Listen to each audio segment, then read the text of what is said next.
अकेलापन एक ऐसा शब्द है जिससे सब घबराते हैं। अगर मैं कहूँ कि आपको अकेले रहना है तो आप परेशान हो जाएंगी, क्योंकि हमें इसकी आदत नहीं है, नहीं हम ऐसा करना चाहते हैं। बदलते ज़माने के साथ लोगों का रहन सहन तो बदल ही रहा है, साथ ही जीने का तरीका भी बदल रहा है।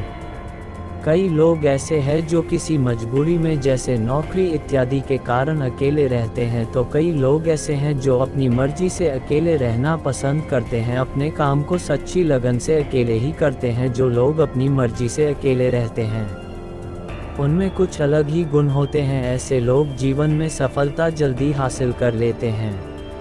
अकेले रहने के फ़ायदे अगर आपने समझ लिया तो समझो अपनी पूरी ज़िंदगी समझ ली। अकेले रहना किसी के लिए वाकई आसान काम नहीं है।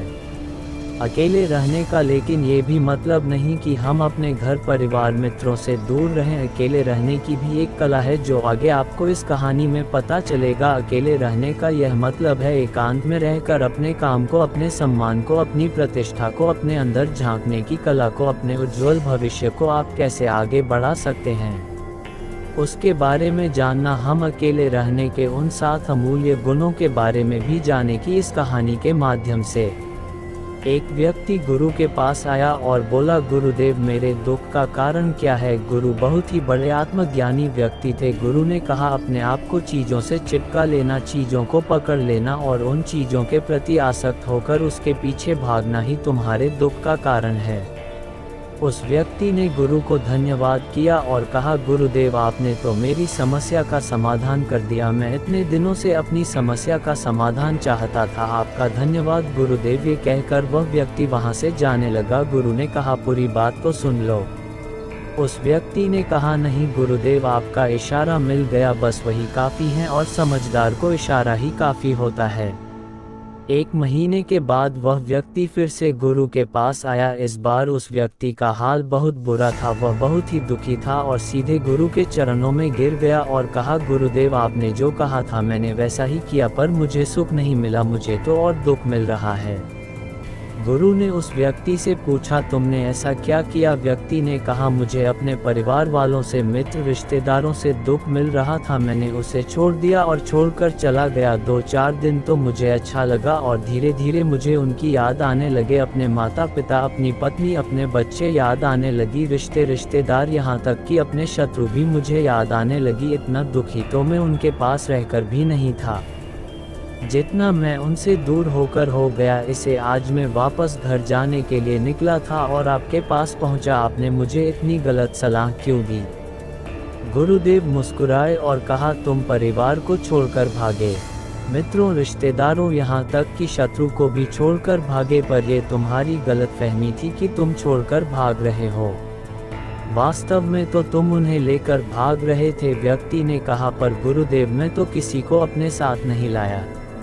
गुरु ने कहा, जो चीज़ हमें दुख देती है वह कहीं बाहर नहीं होती, यहाँ तक कि जो हमें सुख देती है वह भी बाहर नहीं होती। यह सब परिवार वाले, रिश्तेदार, मित्र, शत्रु इस कहाँ बसते हैं, ये सब हमारे मन में बसते हैं।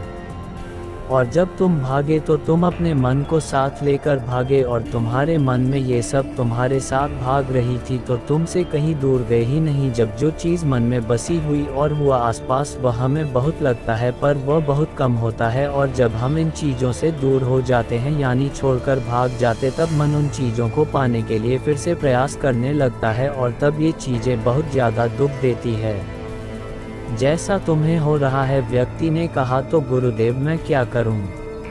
चीज़ों के साथ हो तो दुख, चीज़ों को छोड़कर जाओ तो दुख। क्या मैंने सिर्फ दुख उठाने के लिए ही जन्म लिया है।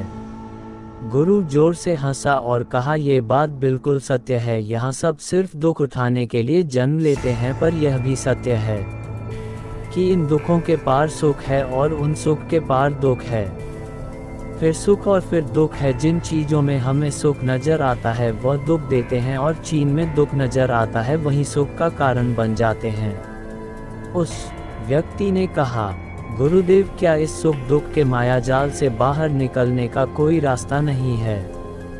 गुरु ने कहा, रास्ता तो है।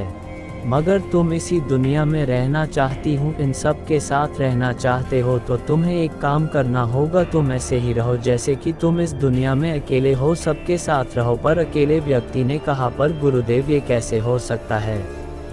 गुरु व्यक्ति को एक जगह पर ले गए जहां एक मेला लगा हुआ था, वहां बहुत भीड़ थी। गुरु ने कहा, देखो अपने आसपास यहाँ किसी को जानते हो क्या? व्यक्ति ने कहा, नहीं, यहाँ तो कोई भी मेरी जान पहचान का नहीं है। गुरु ने कहा, क्या तुम यहाँ अकेले हो? व्यक्ति बोला है, गुरुदेव बिल्कुल अकेला। गुरु ने कहा, नहीं, तुम्हारे मन में कुछ चल रहा है, तुम अकेले नहीं हो। व्यक्ति ने कहा, हाँ, मैं जल्द से जल्द अपने घर जाना चाहता हूँ, अपनी पत्नी से, अपने बच्चों से, अपने माता पिता से मिलना चाहता, अपने मित्रों से मिलना चाहता हूँ, वही मेरे मन में चल रहा है। गुरु ने कहा, अब ये सब भूलकर आंखें बंद करना और अपना ध्यान यहाँ होने वाली आवाज़ों पर लगा। तो व्यक्ति ने ऐसा ही किया और जैसे उसने अपनी आंखें बंद की और सारा ध्यान वहाँ हो रही आवाज़ों पर लगा दिया, उसे एक अकेलापन, एकांत महसूस हुआ। उसे लगा कि वह इतनी बड़ी भीड़ में भी अकेला है।